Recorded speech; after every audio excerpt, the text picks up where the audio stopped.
All right, everybody, welcome to episode 23 of our 30 days of Marvel Rivals education series.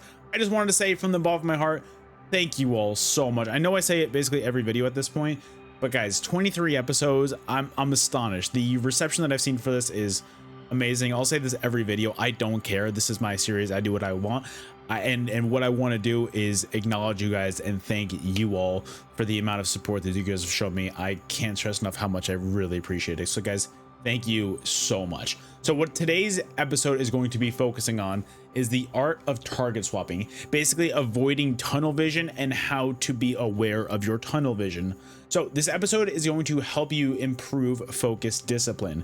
And from there, I see that kind of a lot of the times in the lower ranks. So a lot of like bronze, silver, gold players, they kind of struggle with that a little bit. So today I want to help improve you guys so that you understand what I'm talking about and why it is detrimental to your gameplay, and in general, why you should fix it and how to fix it in general. So locking onto one target is really not always the right move, but great players know when to swap focus. So why does tunnel vision happen? One of the main reasons that I see so often is chasing low health enemies. That is one of the biggest things. If you chase them for too long and they're getting away and you can't really finish that elimination, that is a big form of tunnel vision.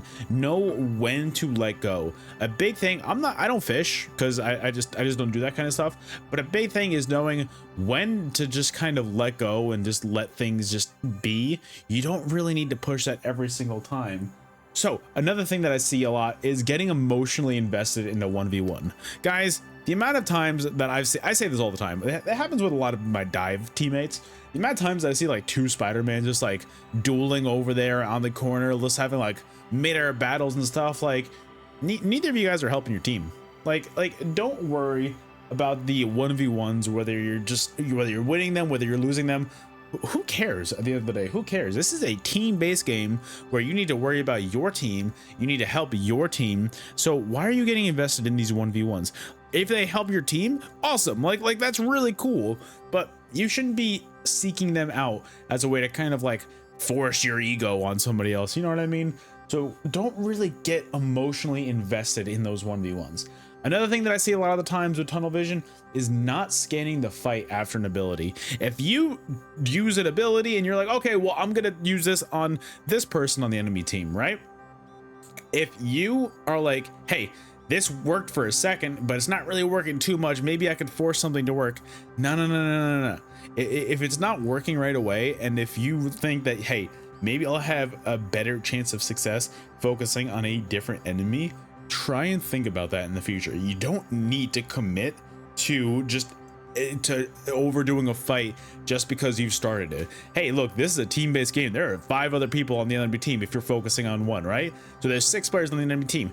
You've got a lot of options to choose from, so don't worry about that. Don't just get invested and be like, well, I've already engaged on this one guy. I can't back out now. Like, who cares? Like who cares? Back out. Like back out and swap targets. That way you can get a better target to focus. Also, a really bad habit that I see, that I've talked about this so many times and I can't stress this enough. A huge habit that I see that's terrible is treating every fight like deathmatch instead of team coordination. Something that happened to me today that it was a prime example of this is, you guys know like the Hydra base King of the Hill map where the map shifts halfway through and like I don't know how to explain it, but the map shifts halfway through, right? And so my team was on the far side of it, and then the map shifts inwards and the enemy team is still over on the side, and I'm like, hey guys, let's rotate to point, and they're like, no, we need to fight them here. I'm like, no we don't. We need to worry about the point. Like, guys, this is a point-based game. We don't need to worry about getting eliminations every 2 seconds. So, like lo and behold, we ended up losing the fight because most of our team just stayed on the side, and they're like, well, we gotta fight these eliminations. And then the enemy team was just taken away on the clock, and they were able to win. So that's a huge thing that you guys need to think about. This is not a team deathmatch kind of situation. This is a objective-based game, so always remember what the objective is. So when should you swap targets? A few good ways to look at this, right, is when your current target is either A, getting healed, like Are you going to be able to outdo that damage if they're getting healed and you're not? Are you going to win this fight? Another one is moving behind cover. If the enemy moves behind cover, don't waste your time waiting for them to come out of cover. Focus on somebody else. Like you can do damage to somebody else in the meantime. Or if your target is out of range or repositioned to a point where you would have to significantly chase them, you know what I mean? If you see that another enemy is exposed and like wide open after your other enemy kind of went off to the side, focus that guy. Like focus that guy. That way you can focus them instead, and that way your team can go up one player and you'll have the advantage. Or if your team is focusing somebody else, you can always help your team. But if you see that opportunity to hit this other person on the other team and they are just not expecting it, and you can get them from 100 to 0 health in 2 seconds without them even realizing it, that is the way to go. But also be mindful, don't get caught out. Don't be over there on your own and just having the enemy team turn around on you. If you can get this, go for it. But if your team would be a lot better off having you focus the same person that they're focusing, do that instead. It's all about just situational awareness and understanding who to focus and when to focus, you know what I mean? So just kind of think about that for the future. Also, how do you train? So like, we're going to talk about this. How do you train to target swap, right? How do you do this? If you're thinking, hey, I kind of get focused on one thing and like this whole match kind of, you know, becomes a blur around me. These are a few things that you can do real quick to help you, right? But what you want to do is a quick exercise that you could do is scan the fight every 2 seconds and just think to yourself, is this still the best target? Even if it's not 2 seconds, every 5 seconds, right? Think to yourself, is this still the best target? Is this still the best target? Look around, left, right, up, down, I don't know. Wherever you see a few enemies, look around for a second. Is this still the best enemy to go after? Or if you think about it, use peripheral awareness as well. Don't stare down your sights too long, right? Like you're in third person, you don't need to be looking down your crosshair the entire time. You have a left and right side of your screen. Look at them. You have an entire screen to look at. You're not going to be zoomed in all the way every time. So just think about it. Where is the enemy? Do I see anybody else when I'm looking this way? Think about that. Look at that. So just try to look at that a little bit more often. A big thing that you could do as well is use audio cues. Guys, use audio. Trust me, you want to use this. Footsteps are so loud in this game, and every character has so many different audio cues that help the enemy team locate where they are, right? So a lot of Iron Man's abilities are really loud that I didn't even notice about until I was looking at this from the other team. Iron Man is a very loud character, so try not to like be one of those guys that's like flying around everywhere, like behind the scenes, like no, you don't want to do that.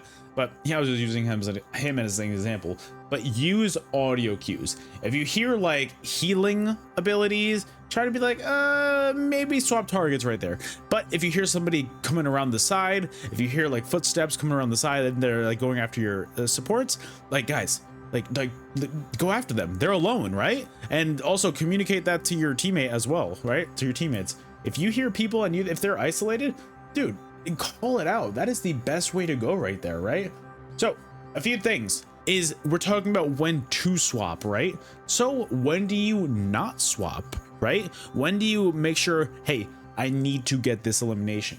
So when your target is like obviously like one shot or something like that, you can confirm the elimination.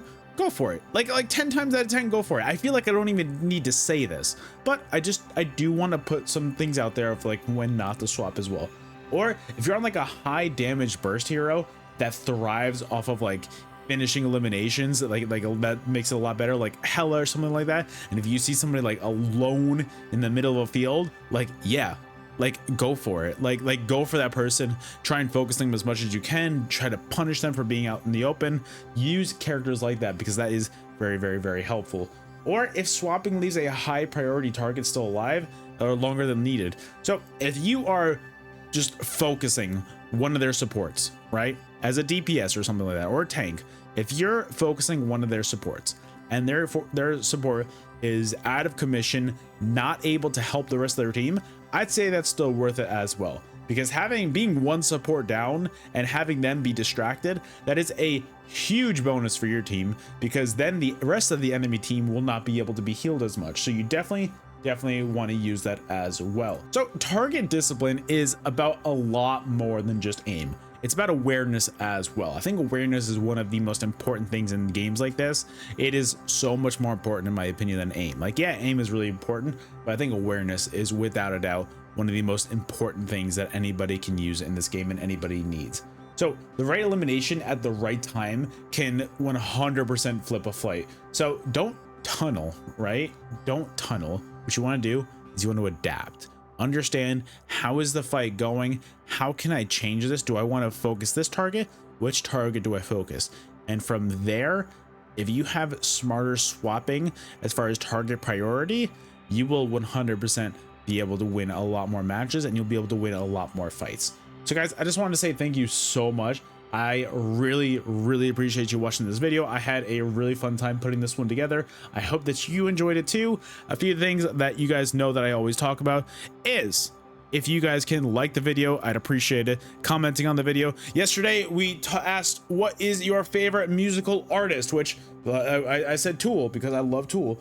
Today I'm gonna ask you, what is your favorite oh no, what am I gonna say? Who's your favorite video game character, right? Who's your favorite video game character? For me, I think Toad is really cool from Mario, but I also really like Yoshi. But also there's so many Pokemon that I like as well. But I don't know. I'm gonna ask, you know what? I'm gonna ask about Pokemon tomorrow. So guys, thank you so much for watching. Comment that, subscribe, all that stuff. Thank you so much for watching. I hope you have a great rest of your day, and I will see you guys tomorrow. Later.